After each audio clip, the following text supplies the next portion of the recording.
No one is going to tell you the reasons not to move to Edmonton in 2024. But if you stick around all the way to the end, you're going to get the truth no one will tell you. Hey everybody, my name is Leanna Martens. I am a local Edmonton real estate agent. If you're considering a move to Edmonton in 2024, you do not want to miss this video because you might reconsider after watching. Make sure you stick around all the way to the end because I'm going to start with the most obvious, but at the end, that's when you are going to get the goods that no one will tell you. So let's get going. Number 1 of the top 10 reasons you should not move to Edmonton. Good news, we get 4 seasons. Bad news, winter is long and gets very cold for short periods of time. You get about 5 months of winter and the average winter temperature is about -15. This is gonna scare you. -52 is the lowest recorded temperature on record, but don't let that scare you because the average low is around -30. That's the absolute lowest on average.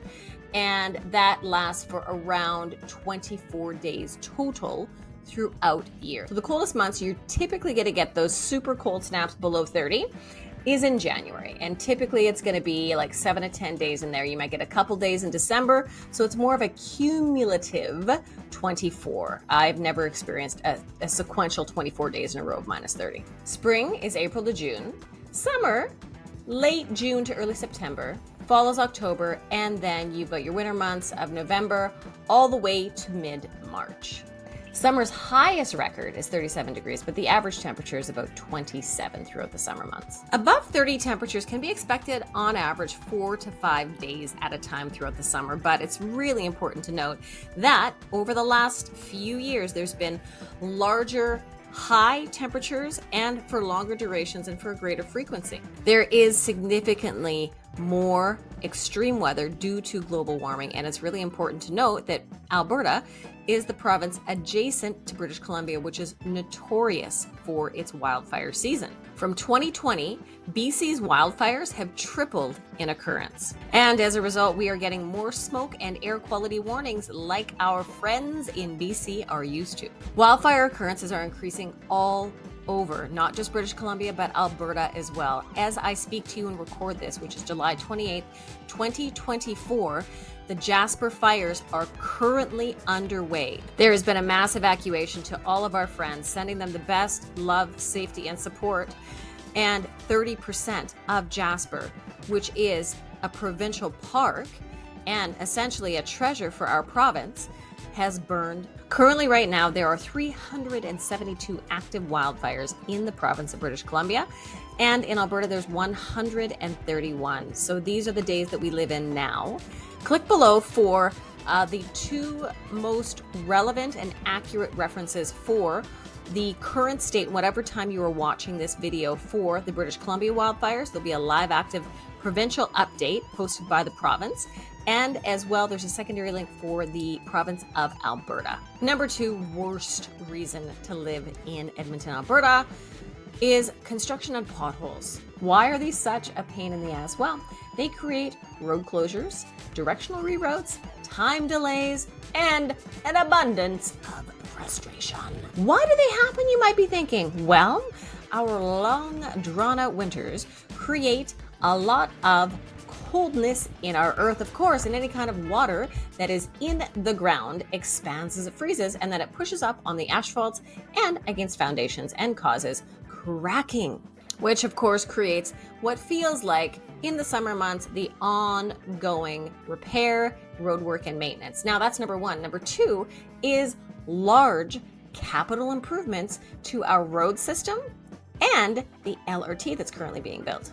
So for capital project, currently right now as I record this, there is an expansion of Terwilliger Drive, 50th Street, there's a Rossdale Road project. These are all major thoroughfares, in addition to the Yellowhead Freeway being expanded from 2 lanes to 3. So a huge inconvenience and a massive pain in the ass because every major arterial route that you will take in the city currently has construction on it.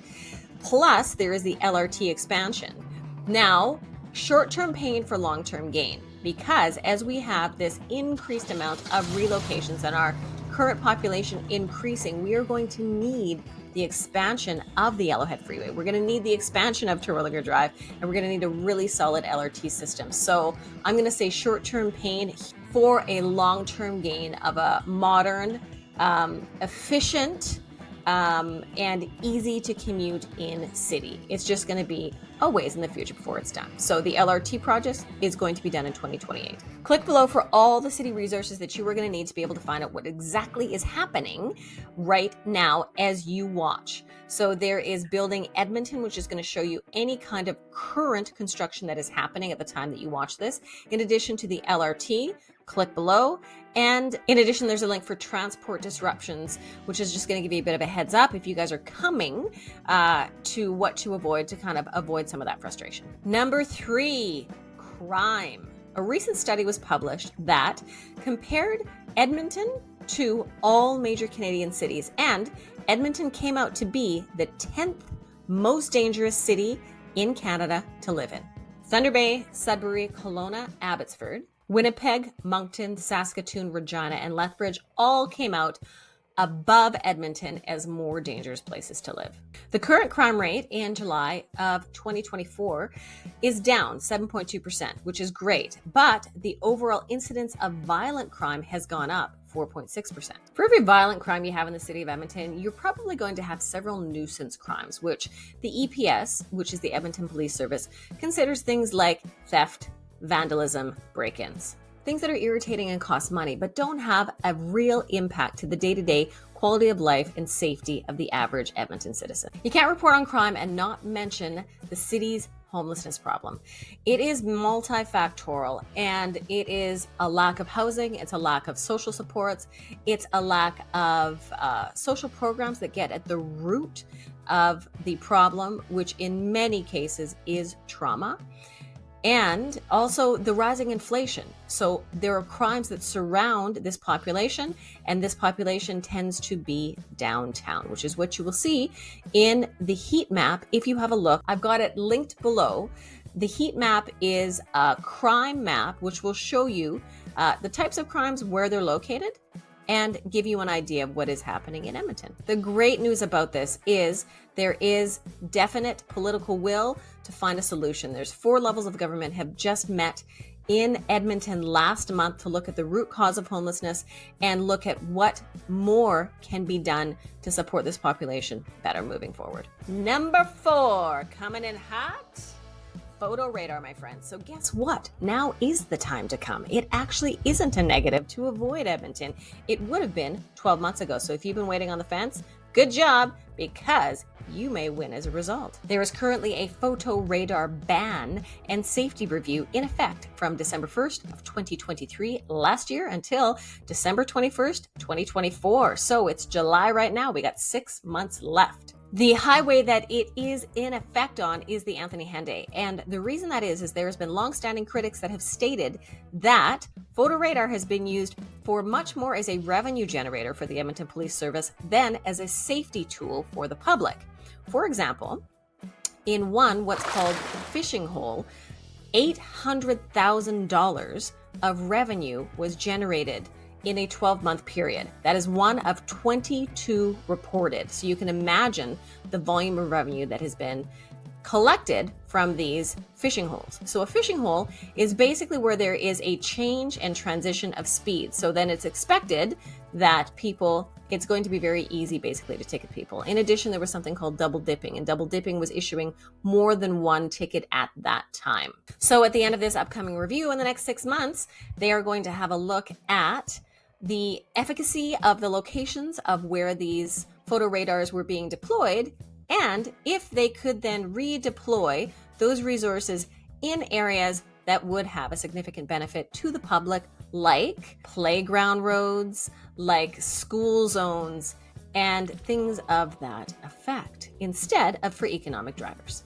Number 5 reason not to come to Edmonton: if you are a sports fan of any other sport other than hockey, this might not be the town for you, because I'm going to tell you right now, we are a hockey town. Holy smokes.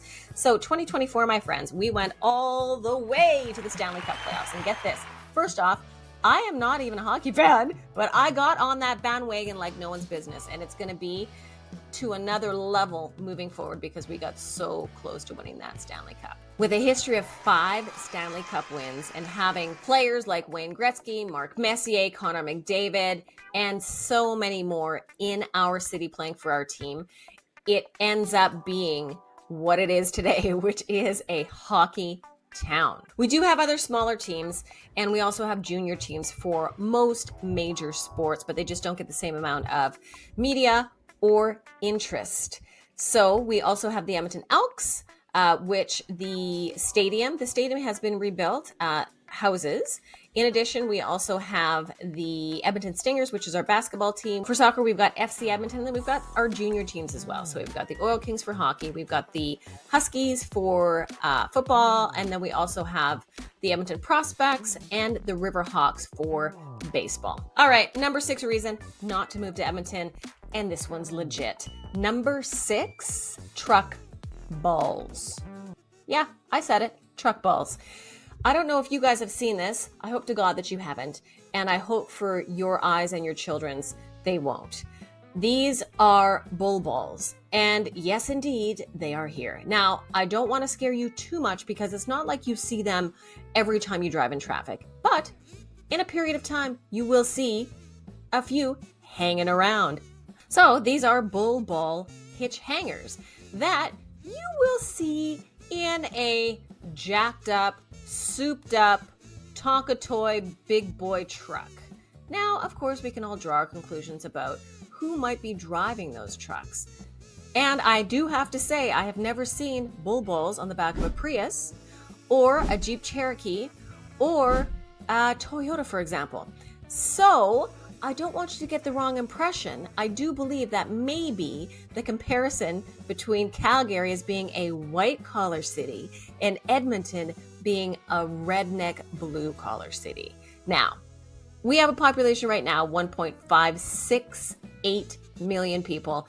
And to put this in perspective, I've been here for over 20 years, and I have only seen that maybe 8 times. But let me tell you, once you see it, you cannot unsee it. Number 7, West Edmonton Mall, parking. Now, unless you are, I would say, a teenager or anybody under 27 years old, the attraction of the mall very much dulls through time. Why is that? Well, obviously the crowds, brutal, but secondarily, finding parking is brutal. So finding parking is always a major pain in the ass. And not only that, you can just basically expect to get door dings. Number 8 reason not to move to Edmonton. If you are a whole food, organic, natural food enthusiast, this may not be your town because there really is a lack of easy and accessible, whole, natural fare available. Currently in 2024, Edmonton has a small selection of gluten-free. Also, in addition to that, vegetarian, vegan, organic, whole foods, keto, anything that's going to kind of cater to the larger and much more frequent digestive issues and concerns that so many of the population are having. It is much more difficult to get than somewhere like Vancouver, for example, the Lower Mainland. Toronto is a great selection of Whole Foods markets. Now, they do tend to be a little more bougie, a little more expensive. Yeah, it's absolutely true. But I would rather have them available and pay a little bit more and be able to cater to my values, environmental concerns, and health if that's possible. So I've got a link below which is going to give you guys kind of some instant resources, which are going to be fast food, healthier fast food in Edmonton, also healthier options for restaurants, which again would be whole foods, vegetarian, vegan, organic, things of that nature. In addition to that, we have our supermarkets. So where can you shop if you want to get organic food, for example?